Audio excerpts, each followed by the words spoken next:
Hi everyone, welcome to Coleman's Kitchen. Christmas is coming, so today's video is the Christmas special, and I'm going to share with you guys how I make the Christmas Croquembouche. It is a little bit time consuming, but it's worth all the effort for the most joyous time of the year. So, let's start making it! For the Christmas Croquembouche, there are 4 components: the Diplomat cream, the Crackling, the Choux pastry, and the caramel. For the Diplomat cream, we need to make the custard first, and the ingredients include 350 ml of milk, 1 teaspoon of vanilla extract, 80 g of sugar, 30 g of cornstarch, and 2 eggs. Then we also need 400 ml of double cream and half a teaspoon of cream of tartar to make the custard into the Diplomat cream. For the Crackling, the ingredients include 100 g of unsalted butter, 120 g of sugar, and 120 g of plain flour. Basically, the Crackling is a coat of cookie on top of the choux buns to give them an extra crunch, and it will be the component that we add food colorings into.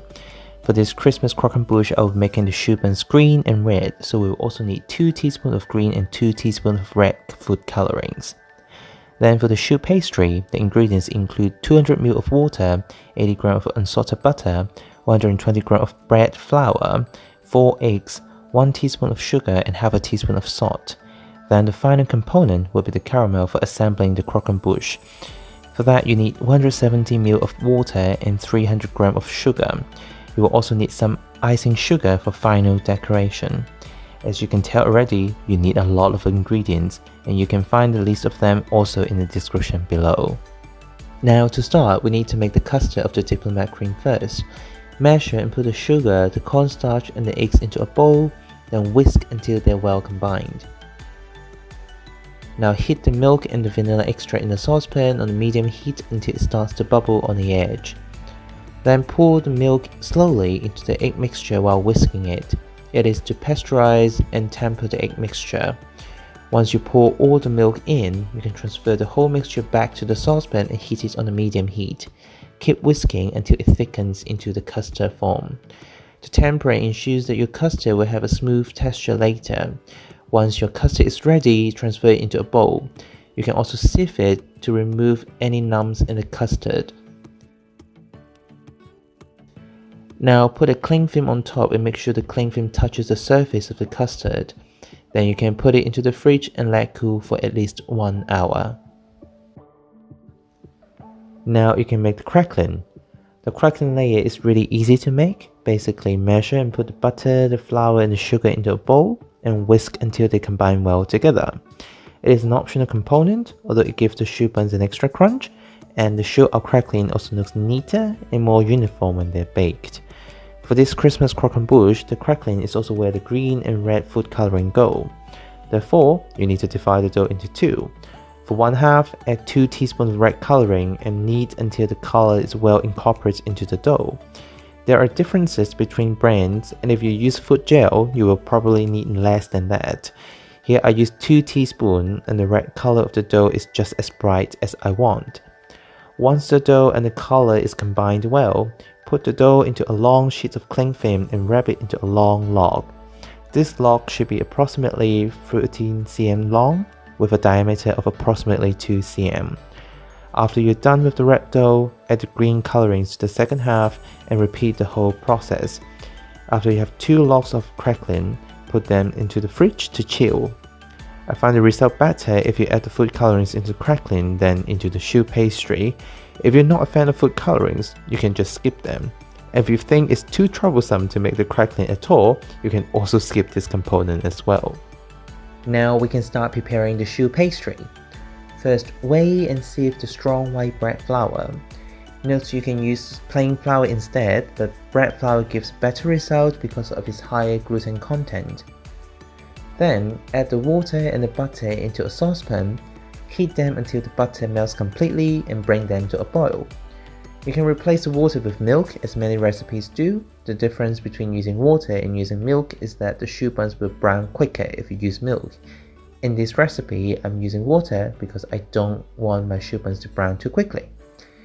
Now, after the mixture boils, dump all the bread flour in one go and turn the heat off briefly. Keep mixing and make sure there is no lump of flour in the dough.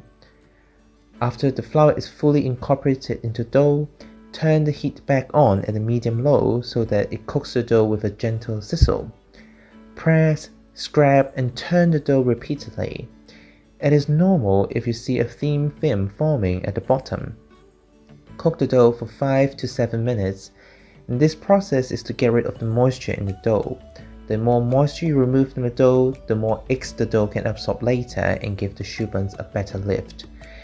After you cook it for 5 to 7 minutes, turn the heat off and continue doing the press, scrap, and turn to help the dough cool down and let the steam escape as well. After the dough is cooled down, you can start adding the eggs. First, put it in the salt and sugar for seasoning, then you can add in the first egg. When you first mix in the egg, it will look like it's not combining at all, but soon the egg will be absorbed into the dough as you continue mixing it. Then you can add the second one and the third one. For the fourth egg, you have to be careful because sometimes you may not need the whole egg, and if you add too much eggs, there is no turning back, so proceed with caution. First, beat the fourth egg in a bowl and then add it into the dough by a few teaspoons at a time. You're looking for the final texture soft enough that will form a triangle on the spatula when you lift the dough up. In this video, I add the whole fourth egg in the end, but again you may need less, or if you use smaller eggs, it is possible that you will need a fifth or even a sixth egg. Now you have the choux pastry, it is time to bake.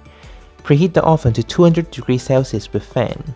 If you're not using a fan oven, please refer to the description for the temperature conversion. Now slice the crackling dough into discs of 0.5 cm thick. You should have around 24 discs for each log. Now pipe the choux pastry onto baking trays that are lined with baking paper. Each of the choux buns should be around 2 cm in diameter. I like to do it with 2 swirls and a gentle push in the middle to ensure each has the same size and amount. After you pipe the choux, put the disc of the crackling on top. Here I'm alternating between the green and the red. After that, sprinkle some water on top and you can bake the choux for 15 minutes. After 15 minutes, the choux buns should stop rising and you can turn the oven to 160 degrees Celsius and bake for another 5 minutes just to ensure that the choux bun is set. Oh, and it's very important that you do not open the oven door while the choux buns are baking. If you open the door before the choux buns are set, they will deflate and that there's nothing you can do to fix it. After you bake the choux buns for 20 minutes in total, you can take them out and use a toothpick to poke holes at the bottom to help any moisture inside to escape. After you poke holes into the choux buns, turn off the oven and put the choux buns back into the oven and use the remaining heat to dry them further for another 5 to 10 minutes. You may have to do 2 or 3 batches if your oven is not big enough. This recipe should give you at least 40 egg choux or crackling. After you bake all the choux buns, you can prepare the Diplomat cream. First, whisk the 400 ml of double cream with the cream of tartar until it is almost stiff peak. Meanwhile, you can take the custard out from the fridge and whisk to loosen up the custard. After the double cream is whisked to almost stiff peak, transfer some of it to the custard to combine.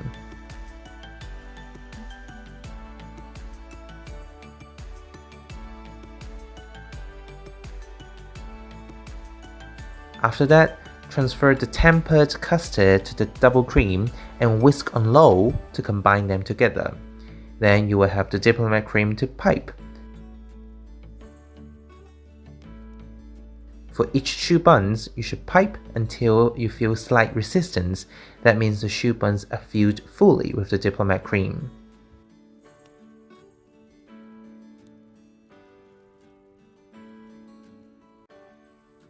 After you pipe the Diplomat cream into all of the choux buns, you can make the caramel. Heat the water and the sugar in a saucepan on medium-low heat. Make sure all the sugar is now wet and your saucepan is clean, otherwise the sugar may crystallize later. Once the mixture boils, you should see that all the sugar has dissolved and you have a completely transparent liquid. Do not stir the syrup, only occasionally swirl the saucepan gently. Then you will see that the bubbles become smaller, and later you will start to see a hue of amber color. That means the caramelization has started. You can swirl the saucepan a little bit to help with the process. Normally, we want the caramel to look darker, but since we're just using the caramel as the glue, and it will continue to darken when we assemble the croquembouche, so we can turn off the heat once the caramel shows a light amber in general, and then we can start assembling the croquembouche. For this video, the bottom ring of my croquembouche has 8 choux buns due to the size of my plate, but you can start from 9 using my recipes if you have a bigger plate. Here it shows a diagram of the number of the choux buns in each ring. Basically, for every ring up, you minus 1 choux bun. In this process, please be careful. Caramel is very hot and you could burn your fingers if you're not careful. Never touch the caramel directly with your hand. It will be best if you wear heat-resistant gloves if you have them. You can have a fork nearby, so you can always have the fork to handle the caramel if your choux buns say drop into the caramel and you need to take it out. If it's possible, have a helper can also make the assembling work more efficient and less dangerous. Now to assemble. First dip the top of the choux bun into the caramel and then on the side. Then put it sideways on the plate. It looks prettier if the choux bun is put sideways to show the beautiful color of the crackling, although it does make it a little bit more difficult. If you want to make your life easier, it's always an option to just stack it up with the top side up. Now continue to dip the choux buns into the caramel and assemble them into rings. Ideally, you will minus 1 choux buns every ring up, but chances are sometimes you need 1 more or 1 less. Just try to assemble it to your best ability. It will be great, again, if you have a helper to help you hold the choux buns in proper places while the caramel hardens. Note, your caramel in the saucepan may start to harden in the process, and when that happens, just put it back on the stove on low heat and melt the caramel until it's soft enough to use again. After you assemble the whole croquembouche, it is time to get some spun sugar to further strengthen the structure and for decoration. To do so, just use a fork to take some caramel and spin the fork around the whole croquembouche multiple times. After you're done with the spun sugar, you can then sieve and sprinkle a generous amount of icing sugar on top of the croquembouche. Icing sugar is quite important to imitate the slowy effect and also hides any imperfections of your croquembouche, so I definitely recommend that. After you sprinkle the icing sugar, voila, you have your Christmas croquembouche. Thank you for watching and I hope you enjoyed this video. Comment down below and let me know what you think about this recipe and your experience of making it. Please also like and subscribe to this channel for more cooking or baking videos in the future. See you next time in Cohen's Kitchen.